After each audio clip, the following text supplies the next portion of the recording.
শুধু আরো চাই, শুধু ঘুষ দুর্নীতির টাকা সবই কিন্তু খাই।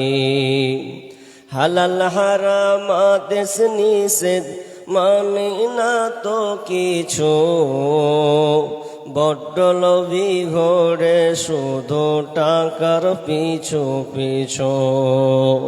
পিতার সম্পদ লুটে ফুড়ে খেতে চাই সব একা, এমন মানুষ কত আছে সমাজে যাই দেখা।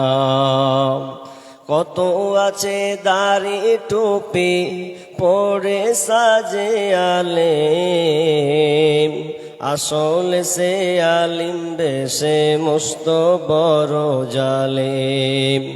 কত আছে দাড়ি টুপি পরে সাজে আলেম, আসলে সে আলিম বেশে মস্ত বড় জালেম। কিছু আছে ফিতনা ফাসাদ শুধুই গীবত করে, নির্দোষীকে দোষী বানাই কলঙ্কিত করে। ভালোর সাথে মন্দ মিশাই ভেজাল করে পণ্য, খাঁটি মুসলিম হয় না কবু তার মতো জঘন্য। সীমানা যে যাহাই মাপম তাল গাছ তাহার চাই, পরিচয় দেয় মুসলিম কিন্তু নামাজ কালাম পড়ে না। সকাল সন্ধ্যা পেট পুরে খাই রোজা কিন্তু রাখে না, ওজনে ঠিক দেয় না কবু যত ডাকো ভাই। সীমানা যে যাহাই মাপো তাল গাছ তাহার চাই, মানে না তো কোরআন হাদিস আল্লাহর বিদের বিধান।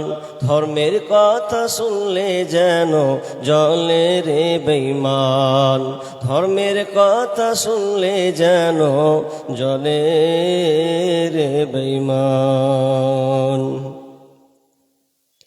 উপস্থিত সম্মানীয় সুযোগ্য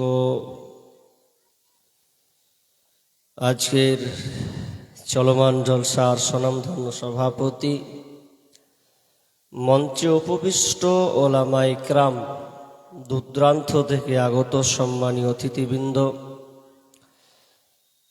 আমার সম্মুখে বসে থাকা বিভিন্ন গ্রাম থেকে ছুটে আসা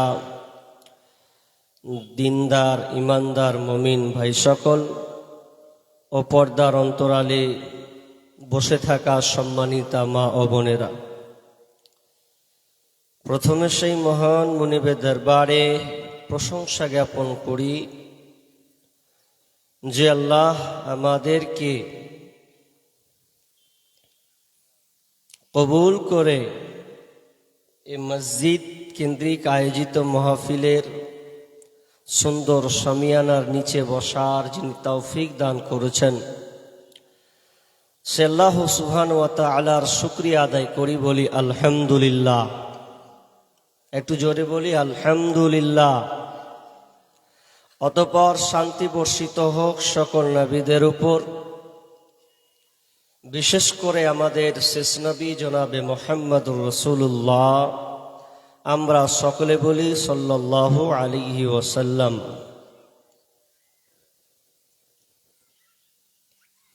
সম্মানিত উপস্থিতি, আমি অনেক পরিশ্রম সময় নিয়ে আসতে হলো। আমি এসে খালি নামাজটা পড়েছি, তারপরে খাওয়া দাওয়া করে স্টেজে উঠেছি। খাওয়া দাওয়ার পরে প্রোগ্রাম করাটা, কথা বলা হচ্ছে খুব টাফ, জটিল। একদিকে আবার খিদেও লাগেছে খুব, আর না খেলে তো আবার বলাও যাবে না। তা আগে খাওয়াটাই সারিতে হয়, যা হবে হবে। আলহামদুলিল্লাহ, আপনারা খুব সুন্দর বসেছেন, আমার প্রশ্নকে শেষ করেছেন। তবে যারা ভাই পেছনে বসে আছেন, মানে নদী পারাপার হয়ে গেছে, বুঝছেন? পিছন দিকে দেখেন, মানে এদিকটা আছে আর ওরা মানে কিছু মানুষ দল বেঁধে নিয়েছে, অন্য গ্রামের আছে নাকি ওরা? হ্যাঁ জি, এরকম ব্যাপার। ভাইয়া যারা পেছনে আছেন, আল্লাহর হস্তে আপনারা আগিয়ে যান। বুঝলাম না আপনারা কেন বসেছেন ওখানে। কিন্তু বসার আদব তো এটা নয়, জায়গাটাকে পরিপূর্ণ করুন। যারা হয়তো পেছনে আসবে ওরা বসবে। আমি শেষের ভাই ও বাবজিদের রিকোয়েস্ট করব, যদি কষ্ট না নেন আল্লাহর হস্তে আপনারা একটু আগিয়ে সামনে জায়গাটা ব্লক করুন। দেখুন পরিবেশটা খুব ভালো লাগবে। জি, মানে এমন হয়ে গেছে যে আপনারা আলাদা দল গঠন করেছেন, মনে হয় তৃণমূল আর বিজেপি আর কংগ্রেসের মতন।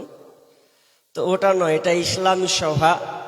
ইসলামের সৌন্দর্য বহিঃপ্রকাশ আমাদেরকেই দেখাতে হবে।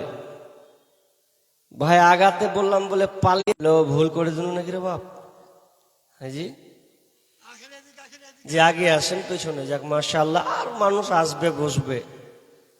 আমি আর কথা বাড়াচ্ছি না, আমি আপনাদের সম্মুখে মহাগ্রন্থ আল কোরআন থেকে সূরা জুমার থেকে একটি আয়াত আমি আপনাদের সামনে পড়েছি। মনে করছিলাম আজকে আমি একটা নতুন বিষয়